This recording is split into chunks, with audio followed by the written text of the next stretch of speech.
My name is Emma Carter. At least that's what I've been called for 22 years. It's on my school IDs, my driver's license, my college acceptance letter. But yesterday I held a different piece of paper, my original birth certificate, the one from the hospital. And the name typed there wasn't Emma Carter, it was Baby Girl Martin. I sat on my bed, the paper feeling hot in my hands. All my life, Mom and Dad told me a simple story. They adopted me as a newborn. My birth mother was young, couldn't take care of me, and wanted me to have a better life. They said it was a closed adoption, private, no more details to find.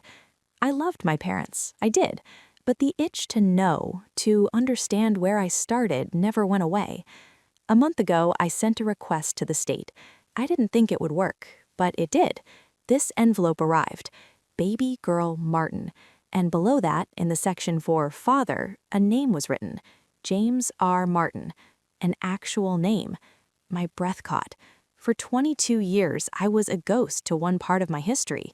Now I had a real name. I walked downstairs. My mom was making coffee. "Hey, sweetie," she said, her smile warm. That smile used to make me feel safe. Now it made my stomach twist. "Mom," I said, my voice shaky, "I got this." I placed the birth certificate on the kitchen counter. The sound of the coffee maker seemed too loud. She looked down. Her smile faded, slowly, like a light dimming. Her face went pale. "Emma, where did you get this?" Her voice was a whisper. "The state. I requested it." I pointed to the name, James R. Martin. "Who is he?" She didn't touch the paper. She looked at it like it was a snake. This was supposed to be sealed, for good. "Why?" I asked. "What's the big secret? Was he a criminal? Is that it?" My mind raced with horrible ideas. Tears filled her eyes, but they didn't look like sad tears. They looked like fear. "It's not that simple, Emma. Please. You have a wonderful life, a family who loves you. Don't dig into this. Tear that paper up. But you can't unsee your own name. You can't unknow that you once belonged to someone else. He has a right to know I exist," I said, a new fierce feeling rising in my chest.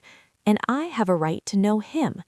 My mom just shook her head, backing away from the counter. "You don't understand what you're doing." That night, I typed the name into my computer, James R. Martin. I found him. He lived just 3 hours away. He owned a small auto repair shop. There was even a blurry picture from a local town fair, a man with a kind smile wearing a baseball cap. My heart hammered against my ribs. This was my dad, a real person. I made a decision right then. I wasn't going to write a letter. I was going to see him, face to face. I needed to look into the eyes of the man who gave me half of myself. I just didn't know I was walking into a courtroom. 3 days later, I parked my old car across the street from Martin's Repair. My hands were sweating. I watched the garage. Men in oil-stained clothes moved around. Then I saw him, the man from the picture. Older now, gray in his hair, but the same kind face. He was laughing with a customer, patting the hood of a car. This was my dad. The words felt strange in my head. I took a deep breath and got out of the car. The bell on the garage door jingled as I walked in. The smell of oil and gasoline hit me. "Be right with you," he called out, his back to me. He finished wiping his hands on a rag. When he turned around, his smile was polite, friendly. "What can I do for you?" Up close, I could see my own eyes looking back at me, the same shade of hazel. My throat went dry. "Are you James Martin?" My voice cracked. The smile on his face wavered. "Yeah, that's me. Need an oil change?" I shook my head. I had practiced the speech 100 times in the car. Now all the words were gone. My birth name was Baby Girl Martin. I forced the words out. 22 years ago, in Riverside Hospital. The rag fell from his hand. All the color drained from his face. His friendly expression shattered, replaced with pure, unblinking shock. He stared at me, his eyes scanning my face, my hair, my eyes. He took a step back, bumping into a tool cart. "No," he whispered. It wasn't angry, it was stunned, like I was a ghost. "That's not possible." I have the birth certificate, I said softly, pulling a copy from my bag. I held it out, but he didn't take it. He just stared at the paper like it was on fire. You're supposed to be... He couldn't finish. He ran a trembling hand through his hair. You need to leave, right now. His reaction wasn't the dream I'd dreamed of. I thought he might be surprised, maybe happy, or even angry, but this was terror. I just wanted to meet you, I said, my own voice trembling. I'm not asking for anything. I just wanted to know you. You don't understand, he said, his voice low and urgent. He looked around, as if someone might be listening. You can't be here. It's not safe. Not safe? What does that mean? A cold fear started in my stomach. Before he could answer, a door at the back of the garage opened. A woman stepped out. She had sharp eyes and a frown. James, everything okay? She looked at me, then at James's pale face. James's whole body stiffened. It's fine, Diane. A customer with a complicated question. He looked back at me, and in his eyes was a desperate plea. Leave, now. Who's this? Diane asked, her gaze suspicious. Nobody, James said too quickly. Just leaving. I felt dizzy. This was a mistake, a huge, terrible mistake. I muttered a sorry and hurried out, the bell jingling loudly behind me. As I fumbled with my car keys, I saw him through the garage window. He was watching me, his hand on his chest, his face a mask of panic. I drove for an hour, just shaking. Why was he so scared? What wasn't safe? The question chased itself around my mind. I needed answers, real answers, not the secrets my parents kept, not the panic in James Martin's eyes. There was only one way to get them, the law. If my adoption was closed, maybe a judge could open it. I called a lawyer the next morning, a family law attorney named Mrs. Green. I told her everything, about the certificate, about meeting James. She was quiet for a long time. Emma, this is unusual. For a closed adoption to be breached like this, and his reaction, it suggests there might be legal irregularities.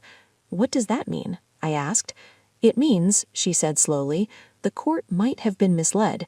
The only way to find out is to petition the family court. We ask a judge to review the original adoption file to see if it was done properly. Will I have to see my parents and him? Yes, she said. Everyone involved would be subpoenaed to court. It will be hard. Are you sure? I thought of my mom's fearful tears. I thought of James Martin's terrified face. I thought of the name on my certificate that belonged to a stranger who was also me. I'm sure, I said. I need to know the truth. 2 months later, I walked into the family courtroom. It was a cold, quiet room. Wood panels, flags, a high desk for the judge. My parents sat on one bench. They wouldn't look at me. My mom clutched a tissue, her knuckles white. My dad stared straight ahead, his jaw tight. On the other side of the room sat James Martin. He looked older, thinner. He kept his eyes on the floor. Next to him was the woman from the garage, Diane Frost. She glared at me with pure hatred. My lawyer, Mrs. Green, gave my arm a reassuring squeeze. Just state the facts, she whispered. Let the documents speak. Then the judge entered. We all stood. She was an older woman with glasses and a serious face. Judge Wilkins. She sat down, opened a file, and looked at the 3 parties, me, my parents, and James Martin. We are here on the petition of Emma Carter to unseal her adoption records due to potential fraud, the judge began, her voice echoing. She looked at me. Miss Carter, you may begin. I stood up. My legs felt like jelly. I held my copy of the birth certificate.